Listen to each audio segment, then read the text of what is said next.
दोस्तों आप सभी का स्वागत है वैल्यू इन्वेस्टर यूट्यूब चैनल के ऊपर। इस वीडियो के अंदर बात करेंगे IRFC, इरिडा, RVNL और आयरकॉन के ऊपर।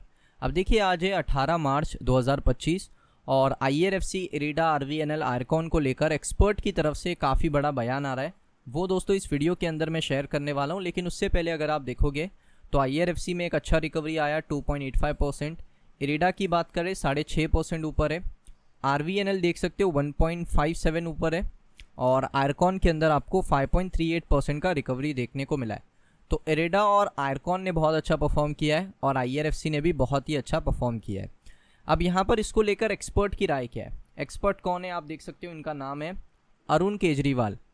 अरुण केजरीवाल ने अपना पॉइंट ऑफ व्यू, ये इनका पॉइंट ऑफ व्यू है, इसका मतलब ये नहीं है कि ऐसा ही सेम होगा। इनका ये पॉइंट ऑफ व्यू है, मार्केट के एक्सपर्ट है तो एक राय है, उसको देखना ज़रूरी है। तो सबसे पहले दोस्तों इन्होंने सेक्टर वाइज बात करी है कि सेक्टर है यहाँ पर तीन में से पहला सेक्टर आपका डिफेंस है, फिर रेलवे है और पावर है। ये PSU के 3 मेन सेक्टर है जिसमें आप कह सकते हो बल्क ऑफ रिटेल मनी, यानी रिटेल इन्वेस्टर का सबसे ज़्यादा पैसा इन्हीं 3 सेक्टर के PSU शेयर के अंदर लगा हुआ है। अब दिक्कत किधर आई है मैं आपको दिखाता हूँ। यहाँ पर आप देखोगे तो ट्यूसडे को यहाँ पर अपना व्यू शेयर करते हुए उन्होंने सिलेक्टेड PSU स्टॉक के ऊपर बात करी है। सबसे पहले उन्होंने थीम बताया, थीम रहेगा डिफेंस, रेलवे एंड पावर, जिसमें रिटेल इन्वेस्टर्स का सबसे ज़्यादा पैसा इन्वेस्टेड है। और क्यों है? क्योंकि यहाँ पर आप देख सकते हो कि लगभग 7x रिटर्न यहाँ पर इन्होंने 3.5 साल में ये शेयर्स ने आपको निकाल के दिए हैं। 3.5 साल में 7x पैसों को 7 गुना कर दिया है। तो इस वजह से रिटेल इन्वेस्टर ने बड़ी उम्मीद के साथ IRFC, इरिडा, RVNL, आयरकॉन इन जैसे शेयर के अंदर पैसा निवेश किया। सबसे पहले उन्होंने बात करी IRFC और इरिडा की। IRFC की सबसे पहले बात करते हुए उन्होंने बताया कि ये कंपनी जो है ये फाइनेंस कंपनी है। रेलवे को अगर कोई कैपेक्स चाहिए या रेलवे को कोई फंडिंग चाहिए तो ये कंपनी उसको फाइनेंस करने के लिए यहाँ पर आप कह सकते हो खड़ी रहती है। लेकिन इस कंपनी का इन्वॉल्वमेंट मैन्युफैक्चरिंग एक्टिविटी के अंदर बिल्कुल नहीं है, यानी कोई भी मैन्युफैक्चरिंग ये करते ही नहीं है, सबसे पहली चीज़। उसके साथ ये पूरी फाइनेंशियल कंपनी है, तो इनका जो एक्टिविटी है, इनका जो बिजनेस है वो फंड को प्रोवाइड करना है। अगर आप इनका पी देखोगे पी बहुत ही पहले मिस नॉर्मल था, यानी नॉर्मल नहीं था इनका price to earning ratio. Valuation के कंसर्न थे, लेकिन अभी ये थोड़ा अट्रैक्टिव लग रहा है क्योंकि अभी इन्वेस्टर्स इसको बाय ऑन डिप कर रहे हैं। ये चीज़ आपको ध्यान में रखनी है। उसके साथ इरिडा की बात करें तो इरिडा भी दोस्तों अगेन एक ऐसी कंपनी है जो पावर सेक्टर को, पावर जनरेशन कंपनीज को फाइनेंस प्रोवाइड करती है। इरिडा भी यहाँ पर एक फाइनेंस कंपनी है। लेकिन इरिडा के अंदर क्या है ना कि ये शेयर 32 रुपये से 320 रुपये गया, यानी 10x पैसा हुआ, 10 गुना पैसा बना के दिया। लेकिन अभी दोस्तों ये शेयर उतना अच्छा परफॉर्म नहीं कर रहा है। अभी इसके अंदर थोड़ा और परेशानी आपको देखने को मिल रही है। उसके बाद रेलवे स्पेस के अंदर 2 स्पेशलाइज कंपनी, एक है RVNL और एक है आयरकॉन। बहुत ही स्पेशलाइज कंपनी है, अट्रैक्टिव लग रही है। मैन्युफैक्चरिंग कंपनी से दोनों इकोसिस्टम के अंदर काम करती है रेलवे का। तो बेनिफिट कब होगा? बेनिफिट तब होगा जब सरकार अपनी स्पेंडिंग को इंक्रीज़ करेगा। जितना ज़्यादा पैसा स्पेंड करेगा उतना ही ज़्यादा रिकवरी आपको RVNL और आयरकॉन के अंदर देखने को मिलेगी।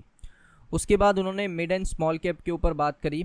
तो टिपिकली आप देख सकते हो मिड एंड स्मॉल कैप में कहता हूँ हाई रिस्क और हाई रिवॉर्ड वाला सिस्टम है। इसमें रिस्क काफ़ी ज़्यादा है पैसा डूबने का, लेकिन उतना रिवॉर्ड भी मिल सकता है। यहाँ पर आपको बहुत ही सस्ते शेयर मिलते हैं। मिड कैप में तो थोड़ा आपको स्टेबिलिटी मिलती है, लेकिन स्मॉल कैप में तो बहुत ही पेनी स्टॉक भी आपको मिल जाते हैं। तो इसमें हाई रिस्क और हाई रिवॉर्ड वाला सिस्टम होता है। रैली आती है तो ऐसी रैली आती है कि आपने ऐसी रैली पहले देखी नहीं होगी, लेकिन जब गिरावट आती है ना तो ऐसी गिरावट आती है कि इससे बड़ी गिरावट आपने देखी नहीं होगी। तो वही सिस्टम है, हाई रिस्क और हाई रिवॉर्ड। ये T20 मैच है। ये जो अगर मैं आपको बताऊं मिड कैप और स्मॉल कैप जो है वो एक T20 मैच की तरह है। स्मॉल कैप तो पूरा T20 है कि हाई रिस्क है, अगर रिस्क लेने की कैपेबिलिटी है तो रिवॉर्ड ज़्यादा मिल सकता है, गारंटी नहीं है, मिल सकता है। मिड कैप थोड़ा वनडे टाइप है और जो आपका लार्ज कैप है वो थोड़ा टेस्ट मैच है, जिसमें रिटर्न आपको इतना ज़्यादा नहीं मिलता, लेकिन एक डिसेंट रिटर्न आप बना लेते हो over the long period of time. ये चीज़ आपको थोड़ा ध्यान में रखना है। सेगमेंट आपको देखने हैं, कौन से सेगमेंट में मैं पैसा निवेश कर रहा हूँ, इन्वेस्ट कर रहा हूँ। मुझे यहाँ पर अपने पैसों को गंवाना नहीं है, तो सबसे अच्छा ऑप्शन क्या है? म्यूचुअल फंड्स है। उसके बाद अगर थोड़ा अच्छा रिटर्न चाहिए, थोड़ा मैं पिकिंग कर सकता हूँ, थोड़ा एनालिसिस कर सकता हूँ, सो लार्ज कैप की तरफ जा सकते हो। अगर आपको थोड़ा और रिस्क लेना है लेकिन थोड़ा आपको अपने पैसों को भी सेफ रखना है तो मिड कैप एक ऑप्शन है जिसमें रिस्क स्मॉल कैप से कम है और जो रिवॉर्ड है वो यहाँ पर आप कह सकते हो कि लार्ज कैप से थोड़ा ज़्यादा है। सो ये थोड़ा मिड कैप हो गया। और उसके बाद अपना स्मॉल कैप जो है वो आपको पता है T20 मैच, याद रखना। उसके बाद माइक्रो कैप सेगमेंट जो है उसमें तो बहुत ही छोटी कंपनीज आती है जिसमें पेनी स्टॉक काफ़ी होते हैं। तो मैं तो कहता हूँ कि थोड़ा दूर ही रहो मिड कैप और स्मॉल कैप से। मिड कैप में अगर डालना ही है तो बहुत ही आपको एनालिसिस करना पड़ेगा, बहुत 5-6 सालों का एनालिसिस करना पड़ेगा फ्यूचर का, तब जाके कुछ पैसा बन सकता है, वरना तो मुश्किल लगता है। सो दोस्तों आप देख सकते हो IRFC, इस कंपनी ने डिविडेंड प्रोवाइड कर दिया है 0.80 पैसे का। अच्छी बात है, डिविडेंड मिल चुका है 80 पैसे का। और अभी जो डिविडेंड है उसका पेमेंट नहीं हुआ है। रिकॉर्ड डेट मैं आपको बता दूं 21 मार्च की है, 21 मार्च। आज 18 तारीख है, 19, 20, 21 3 दिन है यहाँ पर। 3 दिन से पहले अगर आप पैसा निवेश करते हो तो आप डिविडेंड एलिजिबल शेयर होल्डर बन जाओगे। या IRFC का अपडेट। इरिडा का जो अपडेट है वो यही है कि कंपनी ने ना 5,000 करोड़ का जो फाइनेंशियल ईयर 25 उसकी लिमिट को थोड़ा बढ़ा दिया है। 5,000 करोड़ का बोरोइंग प्लान यहाँ पर कंपनी ने इंट्रोड्यूस कर दिया है इरिडा के अंदर, इस वजह से 6.5% ऊपर। RVNL को लेकर ऐसा कोई अपडेट अभी तक देखने को नहीं मिला है। बीच में इनको कुछ ऑर्डर मिले थे लेकिन अभी तक ऐसा कुछ अपडेट नहीं है। तो रेलवे के अंदर तेज़ी आई है तो ये शेयर के अंदर भी आपको रिकवरी देखने को मिली है। आयरकॉन आखिरी शेयर है, इसको लेकर भी ऐसा कोई अपडेट नहीं है। आयरकॉन शेयर प्राइस का जो JV ऑर्डर है वो यहाँ पर है 1,096 करोड़ का, और कुछ जगह पर है कि 1100 करोड़ का यहाँ पर ऑर्डर है।